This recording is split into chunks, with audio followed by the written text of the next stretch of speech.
இந்த உயிர்த்தெழுந்த நன்னாளில் உங்களுக்கு எங்கள் வாழ்த்துக்களை தெரிவிக்கிறோம். இந்த நாளிலும் கர்த்தர் நமக்கு கொடுக்கும் வார்த்தை மத்தேயு 28:6. தாம் சொன்னபடியே உயிர்த்தெழுந்தார்.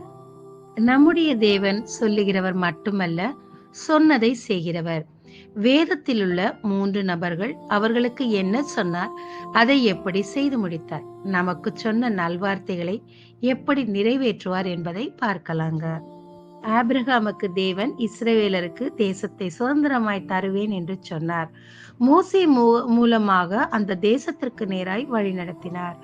யோசுவா மூலமாக தேசத்தை பங்கிட்டு கொடுத்தார். எனவே யோசுவாவும் 21:45 சொல்லியிருந்த நல் வார்த்தைகள் எல்லாம் ஒரு வார்த்தையும் தவறி போகவில்லை, எல்லாம் நிறைவேறிற்று என்று சொல்லி முடித்தார். இரண்டாவதாக, தாவீதுக்கு தேவன் சொன்னார், உன் மகன் மூலம்தான் ஆலயத்தை கட்டுவேன் என்று சொல்லி. அதே மாதிரி சாலமோனுக்கு ஞானத்தை கொடுத்து தன் ஆலயத்தை கட்ட எல்லா காரியங்களையும் செய்து கொடுத்தார். 1 ராஜாக்கள் 8:56 இஸ்ரவேல் ஜனங்களுக்கு இளைப்பாறுதல் கொடுக்கத்தக்கதாக அவருடைய நல் வார்த்தைகளில் எல்லாம் ஒரு வார்த்தையாகலும் தவறி போகவில்லை என்று சொல்லி இருக்கிறது. அப்படியாக தாவீதுக்கு கொடுத்த நல்வார்த்தையை தேவன் நிறைவேற்றினார். மூன்றாவதாக, லூக்கா 1:45 மரியாளுக்காக சொல்லப்பட்ட வார்த்தை, அவளுக்கு சொல்லப்பட்டவைகள் நிறைவேறும் என்று. ஆதி முதல் தீர்க்கதரிசிகள் மூலமாக கன்னி கர்ப்பவதியாகி உலக இரட்சகனை பிறப்பிப்பாள் என்று சொல்லப்பட்டிருந்தது.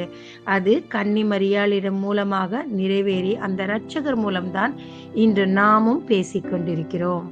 வேதம் முழுவதும் சொன்னதை நிறைவேற்றின தேவன் உங்களுக்காக தேவன் கொடுத்த பர்சனலான ஒவ்வொரு வார்த்தைகளும் நிச்சயமாய் நிறைவேற்றுவார். எரேமியா 1:12 தீவிரமாய் நிறைவேற்றுவேன் என்று சொல்லுகிறார். புலம்பல் 21:17 பூர்வ நாள் முதல் கொண்டு சொன்ன எல்லாவற்றையும் நிறைவேற்றினார் என்று சொல்லியிருக்கிறார்.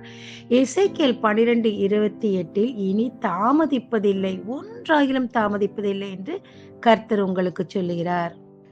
அவசரப்படாம கர்த்தர் உங்களுக்கு சொன்ன வார்த்தை நிச்சயமாய் நிறைவேறும் என்ற விசுவாசத்தோடு காத்திருங்க, ஆசீர்வாதத்தை பெற்று அனுபவிங்க. ஜெபிக்கலாமாங்க. கர்த்தாவே, இந்த நாளிலும் வேதத்தில் உள்ள அநேக பரிசுத்தவான்களுக்கு உம்முடைய வார்த்தை நிறைவேற்றினீர். எனக்கு கொடுத்த வாக்கு தத்தங்களையும் நிறைவேற்றி ஆசீர்வதையும் அதற்குரிய பொறுமை தாரும். இயேசு மூலம் பிதாவே, ஆமென்.